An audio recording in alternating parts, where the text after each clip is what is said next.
Imagine pouring your life savings and dreams into a piece of land, only to have a powerful few try to tear it all down with lies, intimidation, and violence, all over a sunset they claim you stole. This is the story of Bob and Ava Thornton, a couple who just wanted to build a home with a view, but instead found themselves in a battle against a ruthless homeowners association led by the unrelenting Karen Fraser. What began as a dream of watching sunsets from their living room turned into a war of evidence, willpower, and justice, a fight that would expose a conspiracy and redefine a community. This is their story, forged in the crucible of truth by the History Forge.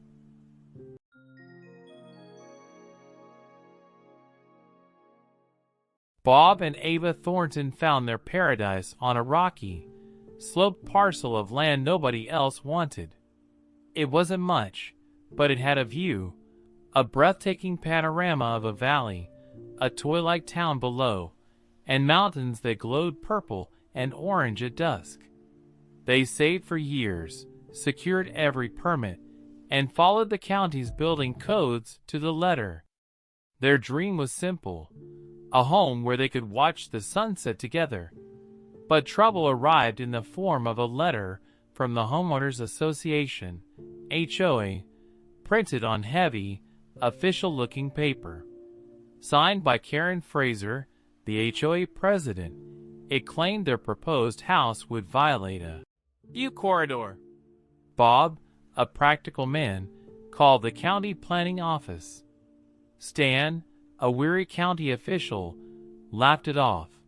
There was no such thing as a legally protected view corridor in their county, and their land wasn't even under the HOA's jurisdiction. Emboldened, Bob tossed the letter in the trash and broke ground. Karen Fraser appeared soon after, pulling up in a gleaming golf cart, her smile as sharp as a blade. Dressed in tennis whites and a visor, she handed Bob a thick binder of HOA covenants and declared their build a threat to the community's aesthetic fabric. Bob, covered in dirt from digging, pointed out that her rules didn't apply to his land. Her response was chilling. "They do what I say they do." The battle lines were drawn.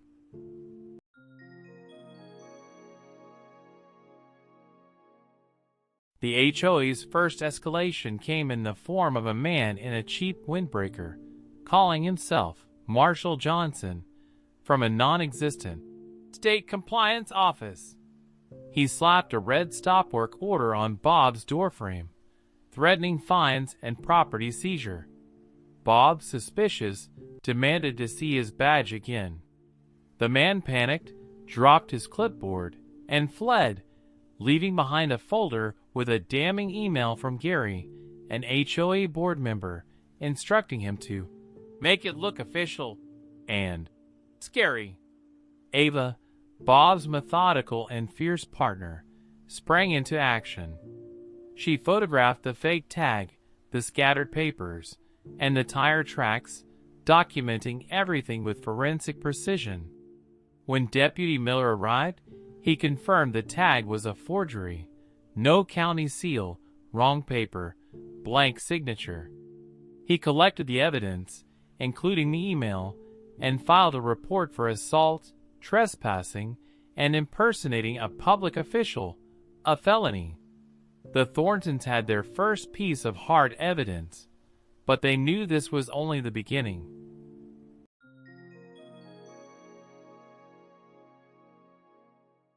Determined to protect their dream, Ava installed a state-of-the-art security system with high-resolution cameras, night vision, and a cloud-based backup. It paid off sooner than expected. At 2 a.m. one Sunday, motion alerts woke them. The camera feed revealed Gary and Ted, another HOA board member, stealthily moving survey stakes to shrink the Thorntons' property line by 5 feet. Their goal was insidious: create a false boundary to claim the Thorntons' foundation was illegal, tying them up in court for years. Ava, calm and calculated, let them finish, recording every move. She saved the footage, backed it up, and sent it to Deputy Miller. The video was undeniable proof of vandalism and trespassing, another nail in the HOA's coffin. The Thorntons' land had been violated, but their evidence was growing stronger.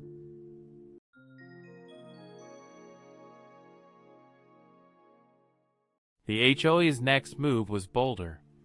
On the day of the Thorntons' concrete pour, a critical milestone, Gary and Ted blocked the driveway with orange cones, claiming the HOA's safety committee deemed the truck a risk. Bob, facing the loss of thousands of dollars in hardening concrete, demanded they move. Gary shoved him, then threw a punch that grazed Bob's cheek. Ted grabbed Bob's arm, and Gary landed a solid hit to his jaw, sending him to the ground. The truck driver, a grizzled veteran, witnessed it all and called the police.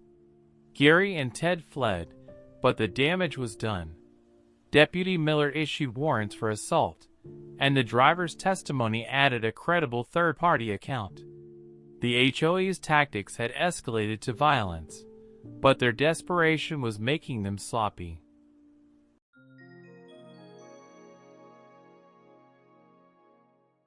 The HOA's next attempt was to blind the Thorntons' cameras.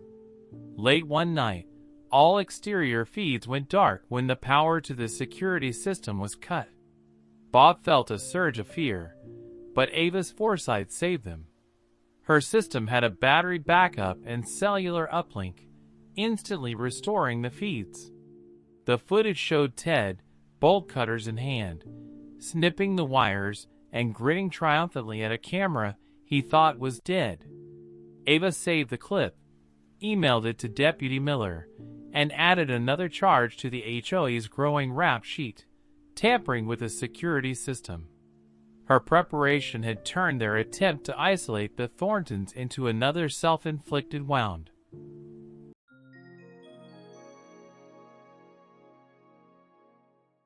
An anonymous email arrived with screenshots of the HOA board's private chat, exposing their entire campaign. Karen had ordered pressure on the Thorntons. Gary suggested a fake marshal, and after the assault, Karen instructed, "Do what you have to do. Make them feel unsafe." It was a written confession of conspiracy, impersonation, vandalism, and assault. Ava forwarded it to their lawyer, who called it a ball game.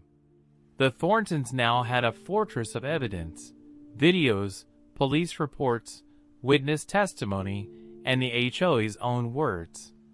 They suspected neighbor Nate, whose wife was on the HOA board, might have sent the email, but they kept it quiet, choosing justice over revenge.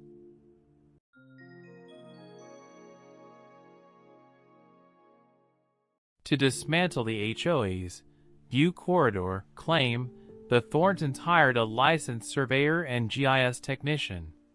Using drones, laser scanners, and GPS, they produced a report confirming the move stakes, the legal placement of the Thorntons' foundation, and, crucially, that their house would not obstruct the sunset view. The HOA's entire premise was a lie. They were fighting over a sliver of sky already blocked by another house. The Thorntons sent the report to the HOA's lawyer with a notice of intent to countersue for damages, including the lost concrete, security system, and legal fees. They also billed the HOA for the stolen strip of land. But Karen Fraser, unyielding, doubled down.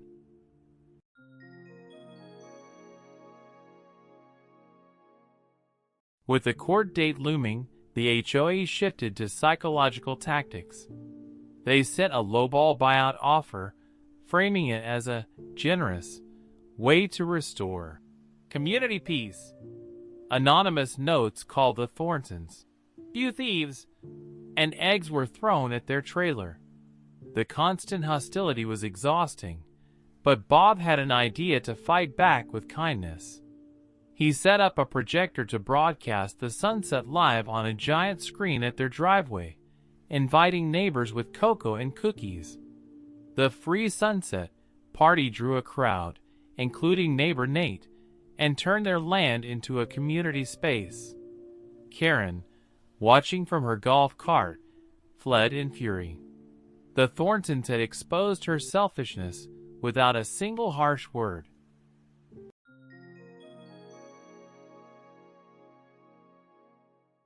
In court, the HOA's lawyer painted the Thorntons as greedy outsiders, waving the fake red tag and a toy-like model exaggerating their house's impact.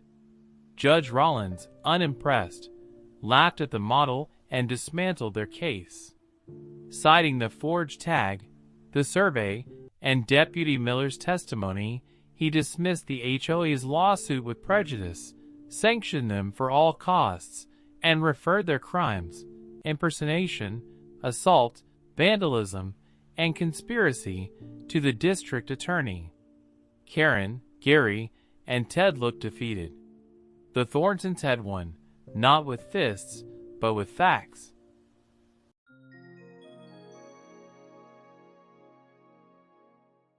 The courtroom victory was just the beginning. The judge's ruling exposed the HOA's corruption, and the local paper ran the story. Sanctions drained the HOA's funds, forcing a special assessment that turned neighbors against Karen's regime. The fake marshal, Gary's cousin-in-law, confessed and implicated the others.